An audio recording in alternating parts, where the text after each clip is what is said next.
দেখো চিকেনের একটা অন্য রেসিপি বানাতে যাচ্ছি।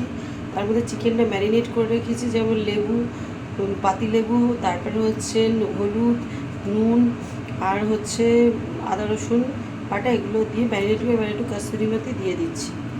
কাসুরি মেথি দিয়ে দিলাম, দিয়ে এটাকে ম্যারিনেট করে এটাকে ফ্রাই করা হবে। ম্যারিনেট করা চিকেনটা দিয়ে দিয়েছি, এবার এটাকে ফ্রাই করা হবে। তারপর এটাকে অন্য একটা রেসিপি বানানো হবে। তারা কাসুরি মেথি দিয়ে পুরো করা হচ্ছে। চিকেনটা ফ্রাই হয়ে গেছে, এইবার তো আসল রান্নাটা হবে। দেখো দেখো কী কী দিচ্ছি এর মধ্যে। এটা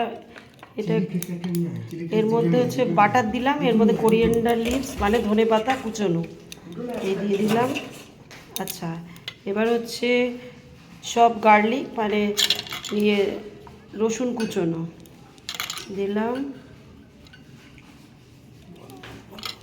হচ্ছে চিলি ফ্লেক্স এই দিয়ে দিলাম। এবার এটাকে ভালো করে মিক্সিং করতে হবে। বাটারটা মেল্ট করে নিয়ে এসেছি, একটু গ্যাসে বসিয়ে দিয়েছিলাম, দিলে বাটারটা মেল্ট হয়ে গেছে। এবার এইটা তৈরি হবে আসলে।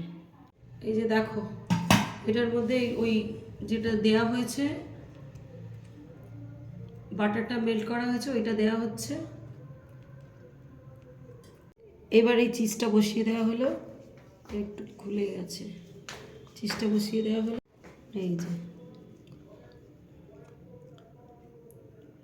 দিলাম, ব্যাস। একটু তেল ব্রাশ করে দিয়েছি, দিয়ে নালে তো ধরে যাবে, এবার দিয়ে এটাকে দিয়েছি, দিয়ে এইগুলো দুটো করে দিচ্ছি, দিয়ে এবার একটু ঢাকা দিয়ে কিছুক্ষণ রাখবো, চিজটা গলে যাবে তাহলে। দেখো দেখো চিজ মেল্টেড হয়ে গেছে, এবার এটাকে খেতে হবে, ব্যাস।